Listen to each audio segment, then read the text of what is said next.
powered by the Montana Television Network. This is the 10 o'clock news on Q2, Montana's news leader. Hello, good Saturday evening, folks. Thank you for tuning into the Q2 Weekend News. I'm Dustin Klemann. We begin nationwide with brutal temperatures following the massive snowstorm that slammed the East Coast on Friday.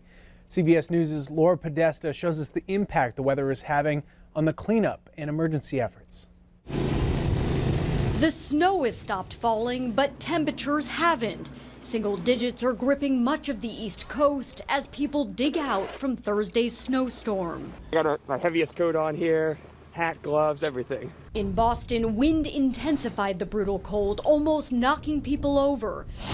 And some parts of Massachusetts are still dealing with flooding after powerful 15-foot waves crashed over the seawall, slamming ice and debris against homes. Today is truly a sad day for Philadelphia. A firefighter died and 2 others were injured while battling flames in this row house in North Philadelphia. We've all been here for over 16 hours.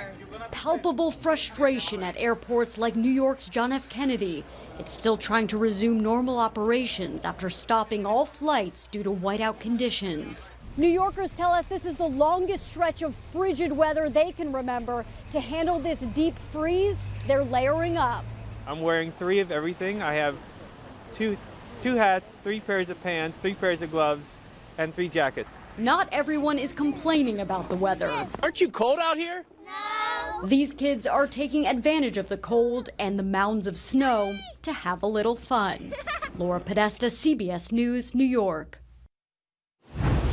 The sub-freezing temperatures are expected to last into early next week. Here in our region, it's been significantly warmer. Brett McCrummon is only actually wearing 1 tie tonight. You didn't have to do the 3 of everything. I didn't layer up. No, you didn't need to. No, I didn't need to. We're kind of in the banana belt right now. Let's go ahead and take a look at the almanac and show you what we saw for a daytime high today. 44 degrees. That is well above our normal high of 36 degrees. The overnight low fell to 35, still above freezing. The normal overnight low is 17 degrees. Our record high was 60 degrees set back in 2006, and we weren't anywhere near that, but warm temperatures we will take. As far as 6 days into the new year, no new precipitation, but that could change as we look towards the middle of the week. We'll have your complete forecast coming up in just a few minutes. All right, thank you very much, Brett. Just because it is warmer, roadways may have improved, but it hasn't helped the Montana Highway Patrol. In the last month, 5 troopers have been involved in crashes due to other drivers' negligence. There were some very lucky troopers, no major injuries, but in some cases, troopers were in their cars when they were struck. MHP said that these crashes were all caused by people driving irresponsibly, adding that the problem is people should be more concerned while navigating the roadway, even if snow and ice aren't immediately present. Drivers should also be concerned, if not for their own safety, but because it's not just the drivers who will pay for the damage.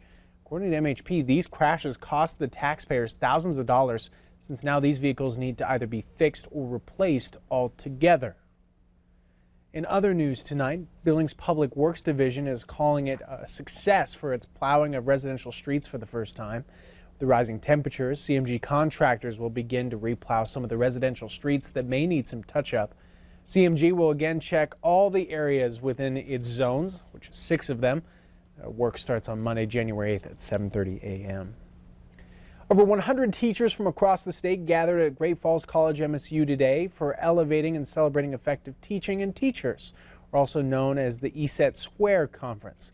Now, ESET Squared Montana is possible through a grant by the Bill and Melinda Gates Foundation. The conference combines teacher and resources and knowledge. The event includes guest speakers, breakout sessions, and colleague circles to all help illuminate children's learning experience. For organizers, the importance of the event is what makes teachers taking away from it all the more important. Our goal is that when they leave tomorrow afternoon, Sunday afternoon, they will have an idea of one way they can improve education, whether that's in their classroom, in their school, in their district, or even statewide. So we will have them all develop an action plan to make schools a better place, make Montana education stronger by participating in this event. Great Falls was chosen to host this year because organizers wanted the conference in a northern location. ESET Squared Montana runs until tomorrow afternoon. Plenty of teachers will be taking home what they learned here in Billings as well. In national news, President Trump declared himself a, quote, very stable genius today on Twitter. Despite President Trump's important weekend at Camp David, where he was setting his agenda for the 2018, he began the day defending his mental fitness, tweeting, quote, my two greatest assets have been my mental stability and, like, being really smart. Also going on to say that, quote, he is a very stable genius. President Trump, the vice president, and many GOP leaders convened for a retreat at Camp David this weekend to discuss important economic and national security priorities for the 2018 legislative session. Ashley Corum reports. The first weekend of the new year, and President Trump got a working start, meeting with GOP leaders and members of his cabinet at Camp David to outline this year's legislative agenda. Security discussed, infrastructure discussed, military, and we are very well prepared for the coming year. Also on that agenda, economic growth.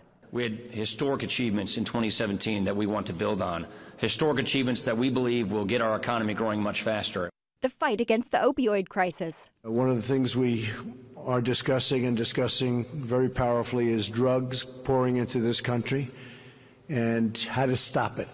And a lot of talk about finding common ground with Democratic lawmakers. We hope that 2018 will be a year of more bipartisan cooperation. In particular, GOP leaders are looking for bipartisan cooperation with the immigration policy known as DACA. We hope that we're going to be able to work out an arrangement with the Democrats. I think it's something that they'd like to see happen. It's something certainly that I'd like to see happen. President Trump wraps up his Camp David retreat and returns to the White House on Sunday. I'm Ashley Corum reporting.